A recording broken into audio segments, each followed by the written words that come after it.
Hey, it's Ryan with QLZ and the Green Room today. Somebody that we had on the Artist Spotlight last week, Marina V. Marina, you actually have like a really close tie in with us here in Springfield, Central Illinois. But first off, how you doing? How's things out in I'm LA doing today? great. It's a beautiful, beautiful day in California. It's not like 9 degrees, is it?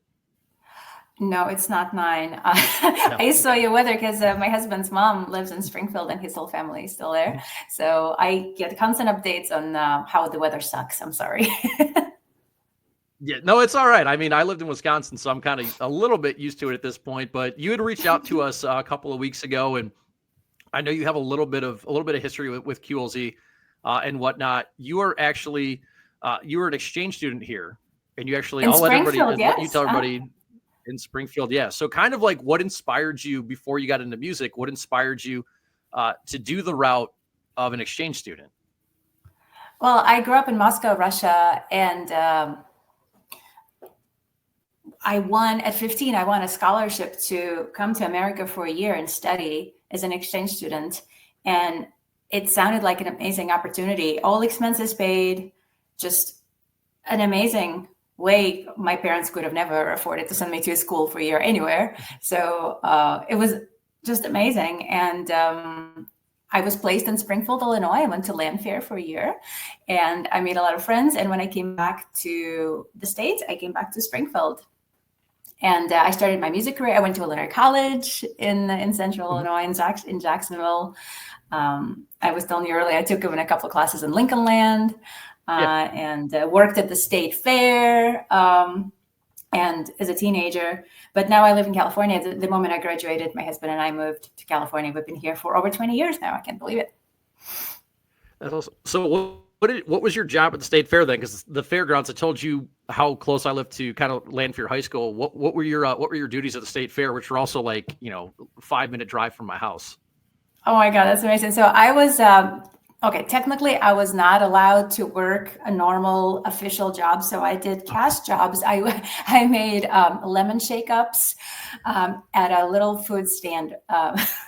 And, like 12-hour shifts in the middle of the summer, pretty insane. But it was amazing, an amazing opportunity and an experience and something I had never done before or since. But it was absolutely amazing. I loved it. As a teenager. I'm not sure I would do it now. I would like it now. That's awesome. It was hard and hot and no air here. conditioning. Yeah. Yeah. That's awesome. I know Symphony and Metal is a track that we played from you here about a week and a half ago. And I always like to ask people whenever they come on for the Artist Spotlights, like what's something you would like to share about the track with our audience from whatever angle you want to take it. Of course, it has a few cool, interesting things, but for people might appreciate because it's you guys are a rock station. That's why I reached out to you because we have a couple of legendary musicians on the record: Bruce Kulick from Kiss and David Ellefson from Megadeth. They're amazing musicians, great human beings. I've been friends with them for about 20 years. The song's called Symphony and Metal. In my normal genre, for those of you lovely QLZ listeners, I'm not normally the rock person. I'm a pop singer-songwriter. But for this specific song, it's called Symphony and Metal. And we thought we maybe should utilize some awesome metal elements. And my husband, who is from Springfield, he is a rock drummer. So he played drums, and we had these two amazing legendary musicians add their oomph to the track. And we have an amazing composer who did the symphonic aspect. So it does really have symphonic metal sound to the song. It's got a little bit of everything to it. Now, your how's a drummer. Now, are you guys in a band together yourself? I know you said that he played drums on this one. Do you guys work on a lot of music together? Do you like jam together? Kind of how's that go? We don't really jam anymore. We used to. We have toured around the world. We got our start in Springfield. Used to play a lot, but for the longest time, he played guitar with me. He's a guitarist as well. So I play piano and he played guitar with me. So we toured as an acoustic duo for years. We've done like 1,500 shows. And we write all the songs together. So we wrote Symphony and Metal together. But he rarely plays drums with me. So this is a very special thing for us as well. Okay. Was he open to playing drums then? Was he said it's a rare thing? Was he kind of like, hey, let me take the reins on drums? Oh, he wanted to. He absolutely okay. wanted to, because Bruce Kulick from Kiss and David Ellefson from Megadeth are his like childhood music heroes. So it's like, I want to be on the track with them. Hell yeah! We're not gonna program this. We're gonna do it.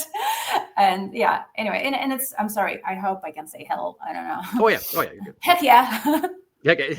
I joke with everybody. I told you kind of like what we do with all the interviews and everything. I forgot to tell you, you can swear on here. Like if there's a portion of the interview I play back on the air, I can always just bleep it out. But I've had bands that come on and they've said fuck, they've said shit and everything else, and they're like, can I swear on this thing? By the way, it's like I already did, but yeah. So yeah, you're good. That's pretty tame on that one. And Ryan, earlier you said that with this amazing software, sometimes AI like chooses that will be what the AI will choose. Just the cursing. Yes, it'll be like, oh, what were the highlights of this interview? And it'll be like, oh, cursing or whatever. It gives its own, because StreamYard now like does its own AI generated reels and everything, which is kind of the the way things are going. It's the shorter form kind of stuff. So like, have you noticed that like a lot? Like you said, you've been doing music for about 20 years now. Is it kind of, how is it for you? We touched on this like a little bit before we got going of how different things are, how as a musician, you're a social media expert now and you're a website expert and you've got to know all these different things. So what's the journey been like for you for about 20 years from when you probably went from, I want to be a musician, make music, to now having so many different jobs of what that, means to be a musician now? Yeah, it's a great question, Ryan. We all started as musicians because we just love making music, and then all these other things, and the real world kicks in. And so aside, like from you said, running all the social media and my website, and I stream now. I do online concerts on Twitch from home. So I'm not really a gear oriented person, but I had to become one, and now I'm very good at that. Did not really want to be, but. And there's a lot of music business part involved, doing all the songwriting things that you have to register and copyright and all that stuff. A lot of paperwork, which is like far from what people think of. Like, what does musician do all day? Yeah. Well, mostly like stuff that you don't want to do, but you gotta. Mm-hmm. But it's all good. It's it's all part of it. Like we all have things we have to do, and this is just part of it, and it's okay.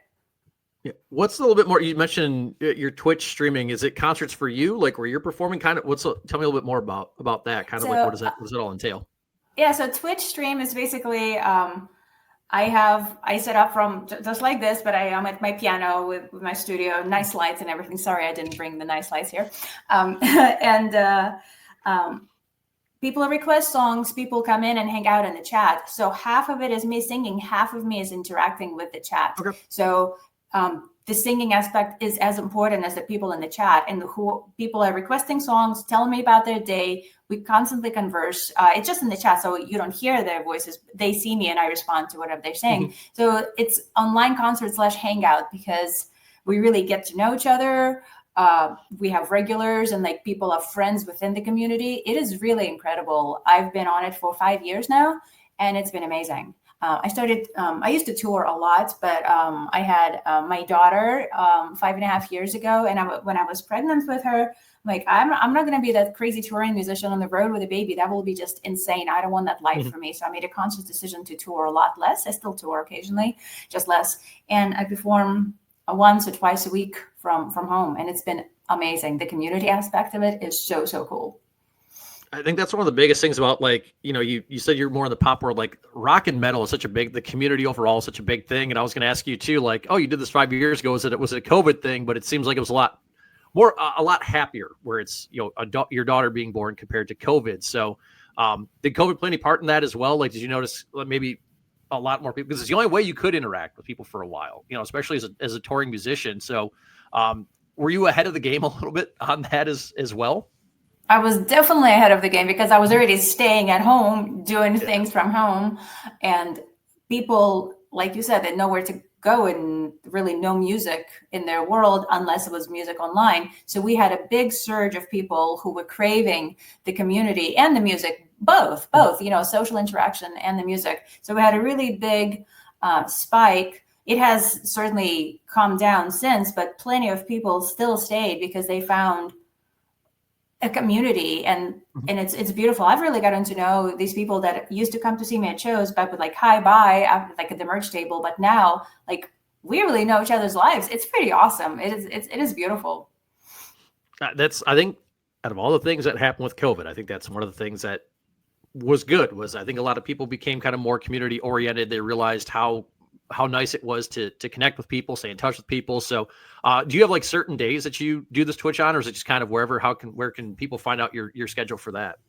Oh, it's usually every Tuesday, and the schedule is at my website, marinav.com. Click on tour, and all my dates are there, and all the links on how to join me on Twitch. It's super easy. It's totally free to people too.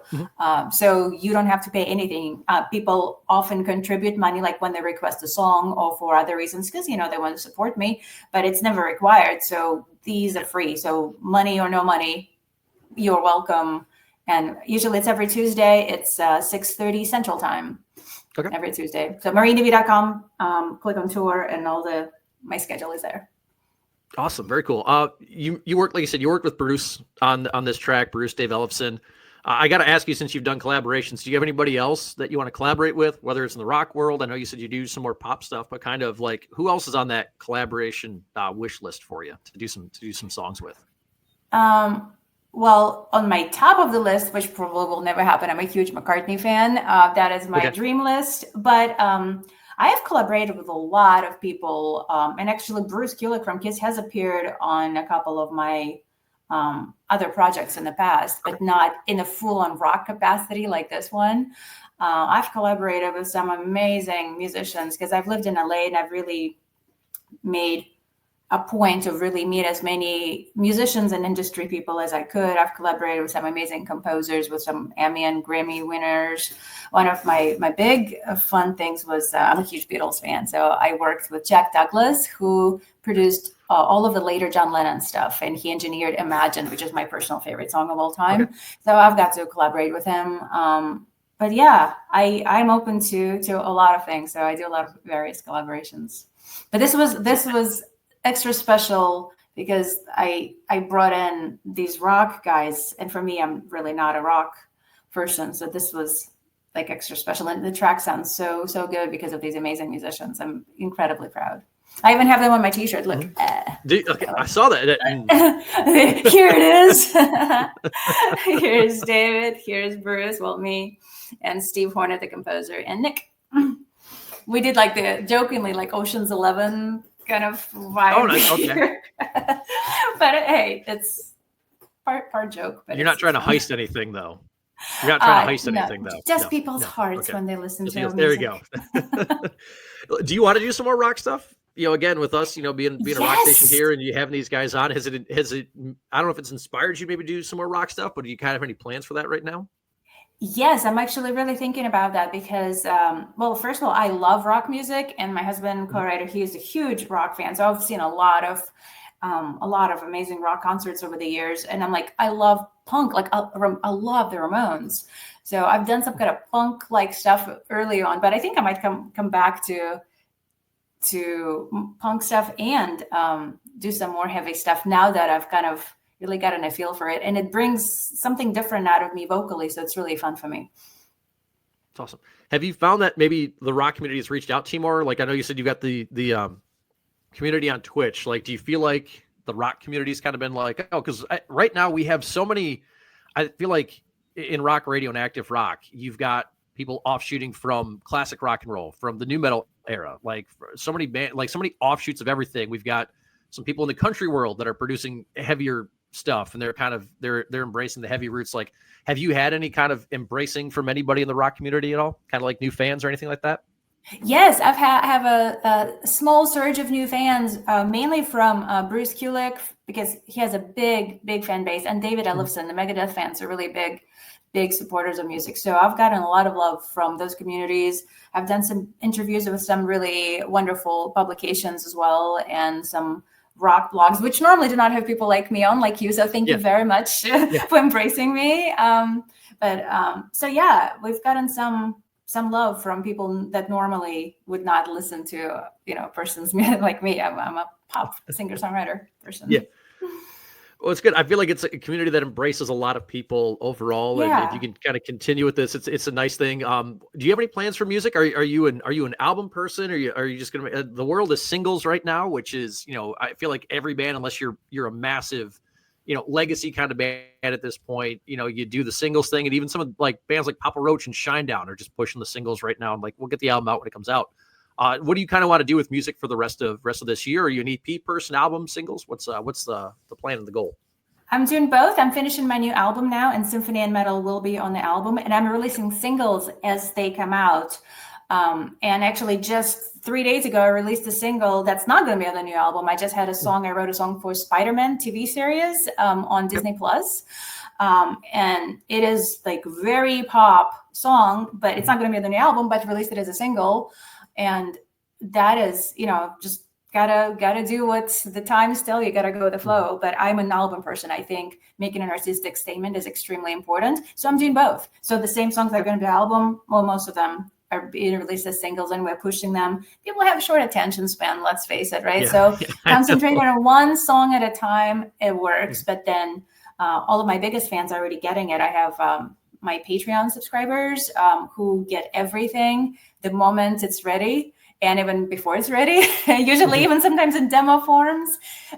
So album will be coming out in a few months, and new single every month as well.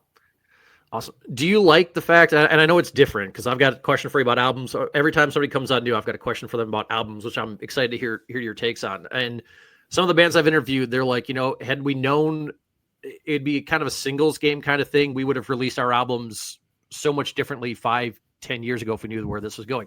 Do you like the fact that even though you're an album person, singles maybe seem to get some more attention, at least for a certain amount of time? Like the focus is all on that just one piece of art that you've released. I like it. It's I think artistic statement of an album is essential to me as an artist. But there's nothing wrong with pushing one song at a time and telling people all about it, so you get more time to tell the story behind each song, And I think it's really, I think it's nice. I'm trying really not to fight, whatever's going on. I think it's kind of nice, actually. And I like, to be honest, like you said, all these offshoots of different genres. I love that we live in the times where literally anything goes. If you create something good and meaningful, it will resonate with somebody. And, all the genres are being, kind of blended, and the boundaries of genres are blurred. And it's kind of nice. I think it's just all about music. If you feel like doing it and putting it out there, it will be somebody's thing. And I think it's awesome. Yeah. It's definitely an interesting world out there right now with all of this. And you can kind of embrace it, or you can push back against it. I think radio stations are still kind of finding like, their niche, their sound, what kind of works for them. It's why I enjoy doing features like the Artist Spotlight, because we expand on different things. And, we had a band this morning that was a thrash metal band. These kids are 17 and 18 years old, and they're thrash. So last week we had you, and then the next day it was something really hard hitting. And then the next day was maybe a little bit more alty out there, just to have stuff that's different. So did you ever think this is where music would be going? Like the kind of the genre blending, kind of the the singles game. Did you ever feel like it was going this way? Nope. I honestly, I don't concern myself with like where are things going. I just, I mean, it's fascinating to watch and be a part of it, but at the same time, for me, mostly it's just about creating something that I love and see where it takes me. And the waves of whatever is happening now, they come and go. But to me, just making what I love, no matter what it is, that's my focus. And that's how I realize that's how I stay happy and focused, because sometimes worrying about all the overall things feels a little too much at times. But I mean, it's important to like know what's going on, obviously. But I feel I really concentrate on what I love and what feels good. And I think that's, people find that authentic then too, as well. Like it's you're being yourself. There's I think there's always you can always kind of tell in music when somebody's being authentically themselves as well. I think people just sense it, like animals sense a good person. Yeah. Like we humans sense when something is sincere, and Yeah. whatever form it is in, it can hit you. I mean, I had a few rock people who have become fans of mine through Bruce Kulick, through the recent Symphony and Metal song, and they just reached out, like just one specific guy, like big hard rock fan. Just like I released a piano vocal songs with strings called Minute in Time last week, and he just said it was just so beautiful, he cried. And he's like a rock fan, and it had nothing. This song is far from rock, and but it's like an honest song. And I think a lot of hard rock fans, perhaps more so than pop fans, are like, feels like more sincere people in their love of music. And I think maybe that's why my music resonates with hard rock fans, because I'm a real person, and I don't BS people with my music. I don't pretend to be someone I'm not, but anyway, it's beautiful. I think sincerity, I think if the whole world operated that way, we would be definitely better off.